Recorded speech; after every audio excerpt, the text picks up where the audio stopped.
नमस्कार। अभी मैसी विधानसभा क्षेत्र में है। हमारे साथ जो है किसी परिचय के मोहताज नहीं विमल कांत जी है, जनसुराज के नेता हैं, काफ़ी लोकप्रिय हैं, काफ़ी कर्मठ हैं और स्थानीय मुद्दा को लेकर काफ़ी सुर्खियों में रहते हैं, काफ़ी आवाज़ उठाते रहते हैं, ज़मीन से लेकर अर्थ से लेकर फर्श तक हो।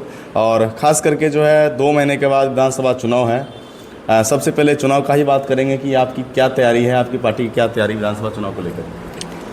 देखिए, आगामी विधानसभा चुनाव है। इस संबंध में तो मैं इतना ही कहूँगा कि जनसुराज की जो अपनी रणनीति है, हर एक पार्टी प्रयास कर रही है, जनसुराज भी प्रयास कर रही है। हमारी पार्टी जनसुराज नई पार्टी है और इस तहत जहाँ तक हमारी तैयारी की बात करते हैं तो जनसुराज को फ़ायदा हो। जनसुराज अभी ये सुनिश्चित नहीं किया है कि यहाँ से प्रत्याशी कौन होंगे। अगर मैं भी अपने तरफ से प्रत्याशी होने के संभावित प्रत्याशी होने के नाते प्रयास कर रहा हूँ। जनसुराज का जो विचारधारा है, जनसुराज की जो बातें हैं, वो अपने संगठन के माध्यम से करवा रहा हूँ, कर रहा हूँ।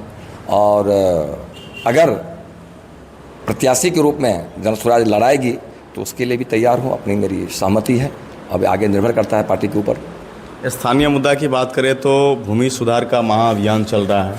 इससे पहले भी सर्वे चल रहा था, अब ये एक और आ गया भूमि सुधार अभियान। इसको लेकर क्या प्रतिक्रिया है आपका? देखिए, सबसे पहले तो मैं ये कहूँगा कि ये जो भूमि सुधार महाअभियान चलाया जा रहा है, इसका मुख्य कारण है आगामी विधानसभा इलेक्शन। ठीक है। मैं एक राजनीतिक पार्टी से जुड़ा हुआ व्यक्ति के नाते नहीं, बल्कि जो मुझे बुद्धि है, जो मुझे ज्ञान है, जितना मैं समझ पा रहा हूँ, उस आधार पे मैं कह रहा हूँ कि यह सिर्फ एक दिखावा है। इससे कोई फ़ायदा होने वाला नहीं है। मैं तो समझता हूँ कि पैसे का दुरुपयोग है और इसमें करोड़ों रुपया खर्च हो रहा है। रैयतों में आम पब्लिक परेशान हो रहे हैं, आ रहे हैं, क्योंकि उनके अंदर एक जिज्ञासा पैदा हुई है कि ये महाअभियान है, हमारा सब कुछ सुधार हो जाएगा। लेकिन इसमें से क्या सुधार होगा, मैं आपको परत दर परत बता रहा हूँ। बहुत सारा यूट्यूब पे बहुत सारे अंचलाधिकारी, इनके सचिव जो दीपक कुमार जी हैं, मैं उनको भी सुना हूँ और मैंने बातें भी की है। इस आधार पे मैं कह सकता हूँ कि इसमें मुख्यतया जो बातें दी गई है कि अगर किसी की ज़मीन है, उसके पास साक्ष्य है, चाहे रसीद के रूप में, खतियान के रूप में, केवाला के रूप में, लेकिन अगर वो डिजिटलाइज्ड नहीं हुआ है, मतलब कहने का मतलब ऑनलाइन शो नहीं कर रहा है, तो उसके लिए आप आवेदन दे सकते हैं। उस आधार पे आपका ऑनलाइन शो करेगा। देखिए, लेकिन वो भी जो पंजी 2 में है। अगर पंजी 2 में नहीं है, हमारी बात को आप ध्यान से समझिए कि मूल पंजी में अगर नहीं है तो फिर उसमें आपके पास अगर रसीद भी है, आप जाकर के अंचलाधिकारी से ये बातें जो मैं कह रहा हूँ, आप उनसे ये बात पूछिएगा कि अगर रसीद है, केवाला है, मतलब एक शब्द में पर्याप्त साक्ष्य है, प्रामाणिक साक्ष्य है, और वो रजिस्टर्ड 2 में, पंजी 2 में वो दर्ज नहीं है, तो क्या आप मतलब अंचलाधिकारी अंचल से उसका ऑनलाइन सुधार होगा? आपको सीधे उत्तर देंगे नहीं। अगर वो उत्तर दें आपको हाँ, तो आप कृपया हमको आकर के उनका बाइट दिखाइएगा। तो आप समझ सकते हैं, जब पंजी 2 में सुधार ही नहीं होगा तो फिर तो जमीन है ही, चाहे वो ऑनलाइन आज दिखाए या कल दिखाए, उसमें तो है ही। लेकिन आम तौर पे जहाँ खतियान में गलती है, मुख्य रूप से पंजी 2 में सुधार होनी चाहिए। अब पंजी 2 के लिए कहते हैं अंचलाधिकारी के ने हमको ये पावर नहीं दिया जा रहा है। मैं आपको एक बताता हूँ कि कहने के लिए तो सारी प्रक्रियाएं भी खुली हुई है, लोग न्यायालय जाएंगे, उसी चीज़ को ख़त्म करने के लिए, एक सुविधा देने के लिए काम किया जा रहा है।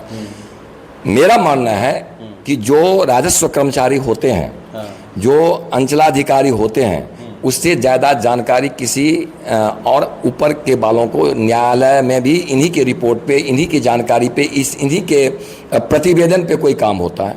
तो इनको क्यों ना डिपार्टमेंट ये अगर नहीं है तो दिया जाए। महाअभियान तो तब ना हुआ कि मान लीजिए मेरी ज़मीन है, मैं आपको बताता हूँ, मेरे पास मान लीजिए कि सभी साक्ष्य है, ठीक है, रसीद है, केवाला है, ठीक है, खतियान में कहीं से कोई गलती हो गई है, लेकिन केवाला है, रसीद है, पर्याप्त साक्ष्य है, ठीक है, तो अगर उस खतियान कैसे बनता है? सबूत के आधार पे। और पंजी 2 कैसे बनता है? सबूत के आधार पे, जब भी बना हुआ होगा तो उसको सुधार करने की पावर दिया जाए, तब ना महाअभियान हुआ। हाँ, उसमें अगर किसी प्रकार की आपत्ति आती है या अंचलाधिकारी अपने विवेक से, विचार से उसको सार्वजनिक आपत्ति में जा करके वहाँ बात करें। जो ज़मीन का दिया जा रहा है, सर्वेक्षण अमीन की भी बातें हुई है, सर्वेक्षण अमीन जाके धरातल पे जाके मतलब कि स्पॉट पे जाके निरीक्षण करें कि अगर कोई विवाद है, कोई आपत्ति आती है और उनको लगता है कि नहीं यह न्याय सम्मत नहीं है तो नहीं होनी चाहिए। लेकिन अगर उनको सारी साक्ष्यें दी जा रही है और ये अधिकार रैयत को दिया जाए कि वो एक एक पॉइंट को लिख के दें, उस पर अगर वो अस्वीकृत करते हैं तो वो भी उसका मतलब कि जो ऑर्डर पास करेंगे, आदेश पास करेंगे, उसमें तमाम बातें हवाला दे के करें, फिर उसके आगे की प्रक्रिया ये होगी। तो मैं इसलिए कह रहा हूँ जब पंजी 2 में सुधार होना ही नहीं है, खतियान में सुधार होना ही नहीं है, तो फिर होना क्या है। और मैं एक और बताता हूँ, 1000 केस अगर जमाबंदी है तो अधिक से अधिक मात्र उसमें से अधिक 100 जमाबंदी होगा जो कि ऑनलाइन चढ़ाने होगा। और मैं एक बात और भी कहता हूं कि इसकी उपयोगिता कितनी है। अभी शिविर लगाया जा रहा है, कितने आवेदन प्राप्त हुए, कितना डिस्ट्रीब्यूट हुआ और कितने आवेदन प्राप्त हुए और कितने आवेदन प्राप्त होने के बाद सुधार हुआ, इसका भी ये जो रिपोर्ट होगा ये भी सार्वजनिक होनी चाहिए। आपको पता लग जाएगा कि यह सिर्फ दिखावा है और या इसका कोई उपयोग हुआ है और इस पर जितना प्रयास किया गया है उस पर कितना इसका उपयोग हुआ है। आप क्या कोई ज़मीन क्या मतलब जमाबंदी या खाता खेसरा ऑनलाइन नहीं हो रहा है, मतलब कहने का मतलब साधारण भाषा में कि ऑनलाइन रसीद नहीं कट रही है, तो आप परिमार्जन प्रेस के थ्रू चले जाएं। दूसरी बात, एक बात और महत्वपूर्ण बात जो आपने कहा कि सर्वे चल रहा है। एक चीज़ इसमें है कि दादा परदादा के नाम से है, तो उस ज़मीन को मतलब कि जो अभी के वर्तमान में जो उनके उत्तराधिकारी हैं उनके नाम से अलग अलग किया जाए, फटबंदी किया जाए, ठीक है, या बंटवारा किया जाए। अब देखिए, परदादा के नाम से जमीन है, वो अकेले थे या 2 भाई थे, अभी उनके जो उत्तराधिकारी हैं वो 50 हैं। कोई दिल्ली रहते हैं, कोई विदेश रहते हैं, किसी के आर्थिक उसमें जितना उनका हिस्सा होगा उससे उनको आने में ज़्यादा खर्चा हो जाएगा जो वहाँ से आएंगे। और एक व्यक्ति उसमें उत्तराधिकारी ऐसा भी है जिसके लिए वो बहुत बड़ी रकम है। मान लीजिए किसी के लिए अगर ज़मीन की वैल्यू उनको मिलता है 1 लाख रुपया, तो किसी के लिए 1 लाख रुपया अमेरिका में रहता तो उनको आने के लिए कुछ मायने नहीं रखता है, वो इंटरेस्ट नहीं लेंगे, आएंगे नहीं। और लेकिन उसी में से एक उत्तराधिकारी जो आर्थिक रूप से उनकी स्थिति अच्छी नहीं है तो उसके लिए बहुत बड़ी बात है।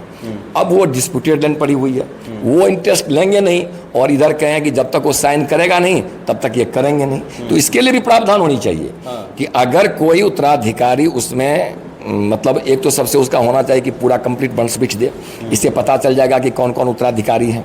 अब उसमें से अगर 1 या 2 या 4 उत्तराधिकारी, अगर 10 है, मान लिया जाए कि 10 उत्तराधिकारी हैं, 10 में से अगर 1 चाहता है या 2 चाहता है तो वो उसका वो करके दे पूरा, मतलब कि ये अमीन से नक्शा बना करके उसकी सबूत के साथ उनका जो अंश बनता है और उनको ये करनी चाहिए, वो भी पावर होनी चाहिए।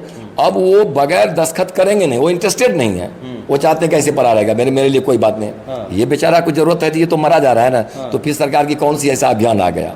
हाँ, अगर वो असंतुष्ट हैं तो उनको इन्फॉर्म किया जाए, या तो इसे आप स्वीकार कीजिए, अन्यथा आप अमेरिका या दिल्ली या कहीं बैठे हुए हैं तो आप आकर के अपनी सहमति दीजिए, आप कॉरेस्पॉन्डेंस दे दीजिए, आप वहाँ से चिट्ठी भेज दीजिए कि मुझे कोई आपत्ति नहीं है। अगर वो नहीं भेजते हैं तो जैसे एक्सपर्टी होती है ना, फिर अपने स्वविवेक से इन्होंने कर दीजिए। ये बातें जब ये जुड़ेगी तब फायदा होगा बटबंदी का। अन्यथा 10 व्यक्ति हैं, 1 व्यक्ति को जरूरत है, 9 व्यक्ति कहीं बैठे हुए हैं, या 5 व्यक्ति को जरूरत है, 6 मतलब 5 व्यक्ति कहीं बैठे हुए हैं, तो अब वो सहमति नहीं देंगे, और सहमति नहीं देंगे तो होगा ही नहीं। तो क्या इस महाअभियान का क्या फायदा, बताया? तो सरकार बेवजह पैसा खर्चा कर रही है इन चीज़ों। मेरे समझ से सरकार को मैं ये नहीं कह सकता कि सरकार की अगर या जो वहाँ सलाहकार बैठे हुए हैं, मैं तो बहुत ही मतलब कि जो अगर सरकार मुझसे सलाह ले या मेरे माध्यम से, आपके माध्यम से ऐसी बातें जाती है तो मैं सरकार से निवेदन करना चाहता हूँ, आप जाकर के सर्किल ऑफिसर से पूछें कि ये दोनों बातें होने से कितना, आप खुद समझ सकते हैं, आप पत्रकार हैं, कि अगर ये प्रावधान हो जाए कि पंजी 2 को सुधार करने का अधिकार सबूत के आधार पर सच्चाई के साथ उसमें कि जो भी उसकी प्रक्रिया हो, अगर ये अधिकार अंचल में आ जाए तो मैं समझता हूं कि बहुत बड़ा कल्याण हो जाएगा, बहुत बड़ी समस्याएं हल हो जाएगा। दूसरी बात, अगर फटबंदी की बात है, 10 हिस्सेदार हैं, 10 उत्तराधिकारी हैं, अगर उसमें से कोई एक भी चाहता है तो उसके लिए एक प्रक्रिया होनी चाहिए। वो आपको दे रहा है, उसका टेलीफोन दे रहा है, it is the duty, it should be the duty and responsibility of the circle office, ठीक है ना, कि ही शुड इन्फॉर्म देम। अगर वो नहीं आते हैं देन जो भी एक प्रोविजन है एक्स पार्टी करते हो, लेकिन अगर उसको आखिर कौन बाध्य करेगा? आप बाद तो सरकारी जो तंत्र है वही करेगा ना। हम हिस्सेदार हैं, हम कहेंगे बोलेंगे नहीं मैं दस्तखत करके नहीं दूंगा, मैं ना आऊँगा, मुझे अभी फुर्सत नहीं है, मैं अमेरिका बैठा हुआ हूँ, मुझे आने में 5 लाख रुपए लगेगा, वो 1 लाख की संपत्ति नहीं है, मैं नहीं कर सकता भाई, मैं कैसे आ जाऊँ, मुझे ये समस्या है। तो ये प्रावधान होनी चाहिए। मेरा 2 सुझाव है।